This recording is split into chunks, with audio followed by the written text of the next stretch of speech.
This is One on One.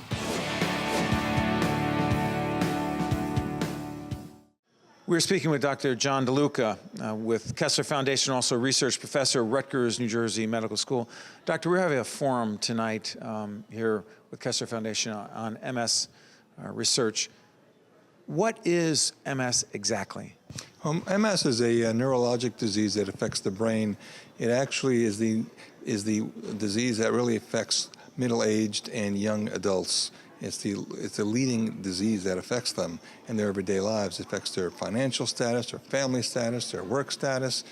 And what we do here at the foundation is very unique. We look at not just the sensory motor problems, we look at the hidden disabilities that you see persons with MS. It's very unique what we do here. Hidden disabilities, be more specific. Yeah, the hidden disabilities. People know when you have motor problems if you can't see, sensory problems. But if you have a problem with your memory or your ability to learn or pay attention, or if with fatigue, you really can't see those that well. And so what we do, and patients very much experience these, and they can really affect their everyday lives. So we work with those hidden disabilities rather than what people can see like motor and sensory problems. Help us on this, Doctor. We use the term research, and we often assume that people know exactly what is meant by that. Describe that research. Well, what does it look like? The research that we do. Well, you know, we look at these cognitive problems, and it's really unique what we do, is we don't just assess the cognitive problems, we do something about it. That is rehabilitation. That's a big difference, because a lot of what happens in multiple sclerosis is that we find that people have problems. But here at the Kessler Foundation, we try to do something about those problems. So we look at interventions that can improve these hidden disabilities, cognitive problems, and fatigue problems. Break down some of those quote-unquote interventions.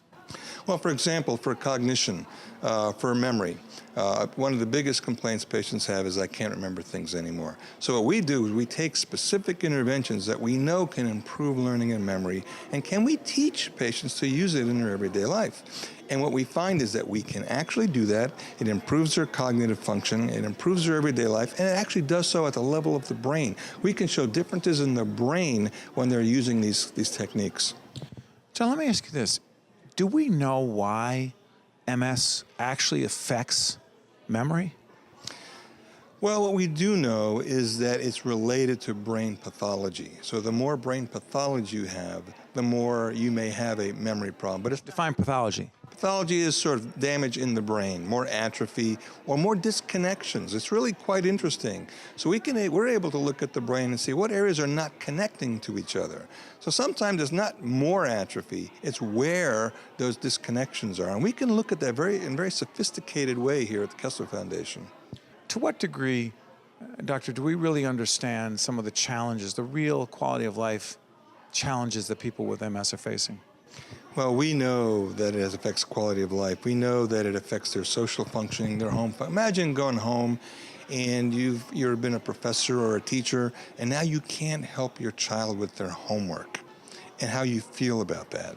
We know that it has an impact. We know that people with MS, with 5 to 7 years after their disability, they can't work. A large percentage of them have to leave work, go on social supports. We know it has a vast impact on their lives. So it's so interesting. People listening to you right now might be thinking you're largely talking about what appears to be the physical impact, the physical destruction, if you will, and maybe that's not the right word, but the problems that people with MS have. You're also talking about the cognitive memory issues, right? I'm talking about these hidden disabilities. So for example, we did a research study where we looked at driving ability in patients with MS who don't have physical problems. And we found that they had difficulty driving and actually had more accidents. So they're really not the sensory motor problems. These problems in their lives have to do with cognitive and fatigue issues. So wait a minute, they have problems driving because? Because they have problems in their thinking, in their memory, in their ability to have a quick reaction time. And I don't mean motor quick reaction time. I mean cognitive processing-wise, it's slow. They can't make the cognitive decision quickly enough to decide what to do in a situation like in a driving. In the limited time we have, let me ask you this. Is it also challenging, or to what degree is it challenging, Dr. DeLuca, for a patient with MS to communicate to those around him or her that they are experiencing these so-called hidden challenges or problems? You know, I'll tell you, Steve, it's one of the biggest things we hear from our patients is, you know, the essence of a humanness is their cognition, their ability to express themselves. And when they can't do that, they feel embarrassed, they get anxious, they withdraw socially, so they stop going out, they stop doing things in their lives because of these cognitive hidden disabilities. So it has a huge, profound effect on them. Finally, with all the challenges, with all the difficulties, and I imagine the heartache connected to the experience of a lot of MS patients that you deal with, the benefits, the positive things that come from the research that you're involved in. The really good news, I think, is that we have treatments to improve learning and memory and processing speed and cognition. We have these. The problem is we don't have a drug industry that promotes these kinds of things. You know, most people are doing large trials with drugs and medications to sort of stop the disease or halt the disease. We're looking at how to help patients right now. The good news is we have those treatments. We have to get it out there. Thank you, Doctor. Thank you very much. One-on-One with Steve Adubato has been a production of the Caucus Educational Corporation, celebrating over 25 years of broadcast excellence.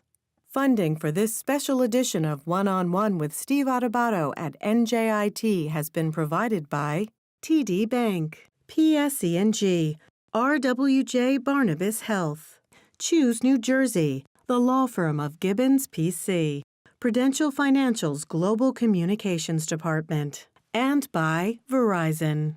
Transportation provided by Airbrook Limousine, serving the metropolitan New York, New Jersey area.